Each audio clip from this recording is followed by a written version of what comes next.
Morning সবাইকে। তো মাম্মা উঠে গেছে, আজকে তাড়াতাড়ি একটু উঠেছে, সামনে সপ্তাহ দিয়ে তো স্কুল খুলবে। তো ও উঠে একটু পড়তে বসে গেছে, আর আমি একটু রুটি বানাচ্ছি সকালের টিফিন। পরোটা একদম খেতে যায় না সে, মানে পরোটা বানালে ও তো দুধ দিয়ে বেশিরভাগ রুটি খায় সকালে টিফিন। তো পরোটা দিয়ে একদম দুধ দিয়ে রুটি, মানে দুধ দিয়ে খেতে যায় না পরোটা দিয়ে। তো ওর জন্য রুটি বানাচ্ছি। তো চল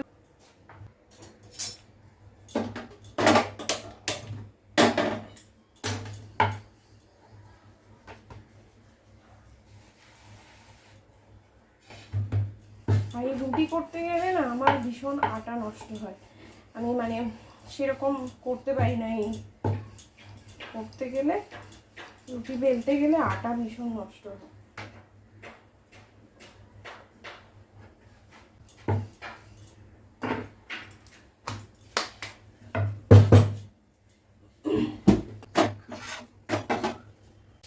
তো সকালে টিফিন কমপ্লিট করে চলে এসেছি রান্নার দিকে। মা বাজারে এনে দিয়েছে, এদিকে ভোলা মাছ মানে ভেজে নিয়েছি ভোলা মাছটাকে। এই যে সবজিপাতিগুলো কেটে রেখেছি।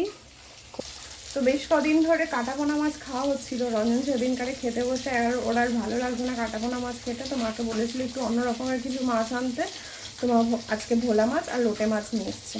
তো আজকে আমি রান্না করছি, এই যে ভোলা মাছের ঝাল করব বসিয়েছি, আর মানে কলমি শাক আর একটা কি শাক মিক্স করে ভাজা করব। দুরকম শাক নিয়ে এসছে মা, ওই দুটোকেই একসাথে কেটে নিয়েছি, নিয়ে পেঁয়াজ আর রসুন দিয়ে ভাজা করব। আগে আমি সব রকম শাক খেতাম না, তো এখন খাই, মোটামুটি সব শাকই খাই। এই হচ্ছে রান্না আজকে দুপুরের। এই যে ইনি সকালবেলা একটুখানি যেমন তেমন করে একটু পড়া করে নিয়ে টাকা দৌড়েছে দোকানে নিয়ে, এই যে চিপস খাচ্ছে। গরমে স্নান করে গরমে ঘেমে স্নান করে রান্না করছে, এরকম একটা ব্যাপার। কবে যে বৃষ্টি হবে। আর এদিকে বাবা সকালবেলা মামামের জন্য নিয়ে এসেছে, মা মনে হয় চিকেন বানিয়েছিল, তো চিকেনের তরকারি মা পাঠিয়েছে মামামের জন্য। চিকেনটা খুব ভালোবাসে খেতে, তো এই যে চিকেন। তো আমি তো খুব একটা পছন্দ করি না চিকেন, যেটুখানি তরকারি পাঠিয়েছে মাম্মা আর ও পাপার হয়ে যাবে খেয়ে নেবে ওরা। এই যে ভোলা মাছের তরকারিটা করছি, প্রথমেই তেলের মধ্যে আলুগুলোকে ভেজে নিচ্ছি হালকা করে। আলুটা কিছুটা ভাজা হয়ে গেছে, আমি এর মধ্যে কুচানো পেঁয়াজগুলোকে দিয়ে দেব। তো এই পেঁয়াজগুলো দিয়ে আরেকটু ভাজা করব, পেঁয়াজটা একটু ভাজা ভাজা হয়ে যাবে, তারপর রসুন বাটা এই সমস্ত দেবো। পেঁয়াজটা কিছুটা হওয়ার পর আমি নুনটা দিয়ে দিচ্ছি পরিমাণ মতো, যাতে পেঁয়াজটা আরও তাড়াতাড়ি একটু গলে যায়। আলু আর পেঁয়াজটা অনেকক্ষণ ভাজা হয়ে গেছে, আমি রসুন বাটাটা একটু দিয়ে দিচ্ছি, দিয়ে দিয়েছি রসুন। তো এবার এটাকে আরেকটু কষাই, রসুনের গন্ধটা কেটে যাবে, তারপর আমি টমেটোটা দিয়ে দেবো, এখনই দিয়ে দিচ্ছি। এবার এটাকে আস্তে আস্তে কষাতে থাকবো। টমেটোটা অনেকটা গলে এসেছে, এরপর আমি হলুদ গুঁড়ো আর লঙ্কা গুঁড়োটা দিয়ে দেবো। হলুদ গুঁড়ো,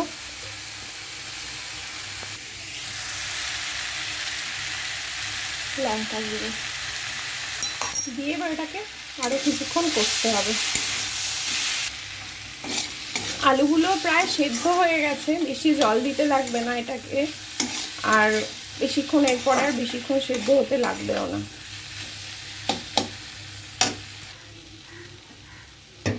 তরকারিটা কষানো হয়ে গেছে, এবার আমি জল দিয়ে দেব পরিমাণ মতো।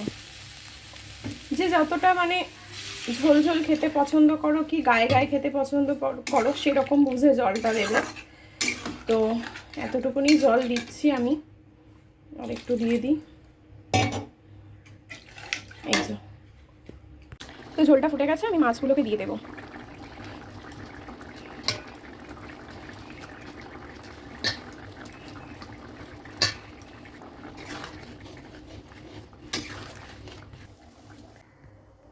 তো এই যে ভোলা মাছের তরকারি রেডি। বেশি ঝোল নয় আবার বেশি গায়ে গায়ে নয়, এরকম করেছি। তো রান্না করতে করতে পুরো পাগলি হয়ে যায়, আমার চুলগুলোর অবস্থা যা হয়ে যায়, খুব গরম। তো ভিডিওটা এখানেই শেষ করছি, দেখা হচ্ছে পরের আরেকটা ভিডিওতে। টাটা।